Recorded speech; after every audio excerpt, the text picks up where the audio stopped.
আজকে আপনাদের সাথে শেয়ার করব মাওয়ার বিখ্যাত ইলিশের লেজ ভর্তা। তো ইলিশের লেজ ভর্তা করার জন্য ইলিশ মাছের সাথে লেজটাকেও একদম ভাজা ভাজা করা হয়েছে। ফ্রেশ একটা ইলিশ মাছকে আমাদের সামনে কেটে বেছে ধুয়ে তারপরে ভাজা হয়েছে। মাছটা কিন্তু সরিষার তেলের মধ্যে ভাজা হয়েছে। আর এখন হচ্ছে কাটা ছাড়িয়ে নেওয়া হচ্ছে। কাটা ছাড়িয়ে নেওয়ার জন্য হচ্ছে এরকম একটা কাচের গ্লাস ইউজ করেছেন। আমি ওনাকে জিজ্ঞেস করেছিলাম কাচের গ্লাস কি কখনো ভেঙে গিয়েছিল কিনা, তো উনি বললেন যে ওনার হাত থেকে নাকি কখনোই কাচের গ্লাস ভাঙে নাই। মাছ ভাজাটা এত ভাজা ভাজা হয়েছে যে বড় কাটাগুলো হচ্ছে জাস্ট বেছে নেওয়া যাবে, আর ছোট কাটাগুলো না এমনি মুখের সাথে মিশে যায়। তো মাছটাকে তো একদম গুঁড়া গুঁড়া করে ফেলা হয়েছে, এখন হচ্ছে যে বড় কাটাগুলো ফেলে দেওয়া হচ্ছে। আর এখন মিক্সড করে দেওয়া হচ্ছে কাঁচা পেঁয়াজ। কাঁচা পেঁয়াজটা মিক্সড করে হচ্ছে একদম ভর্তা ভর্তা বানিয়ে ফেলা হবে। কাঁচা পেঁয়াজটা কিন্তু আধা কাঁচা ছেঁচা অবস্থায় মুখে কামড় করলে কিন্তু খেতে বেশ ভালো লাগে।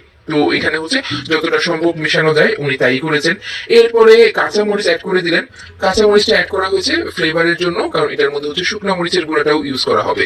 তো ফ্লেভারের জন্য যে কাঁচা মরিচটা ইউজ করা হয় এটা আমার জানা ছিল না, তো এটা আমি শিখে নিলাম। আর এখানে হচ্ছে শুকনো মরিচটা ভেজে রেখে দেওয়া হয়েছে।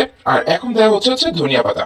ধনিয়া পাতা দিয়ে আবার সুন্দর করে ম্যাশ করে নেওয়া হচ্ছে। এরপরে হচ্ছে চিলি ফ্লেক্স, শুকনো মরিচের গুঁড়া যেটা, এটা অ্যাড করা হচ্ছে। এটা দিয়ে আবার সুন্দর করে ম্যাশ করে নেওয়া হবে।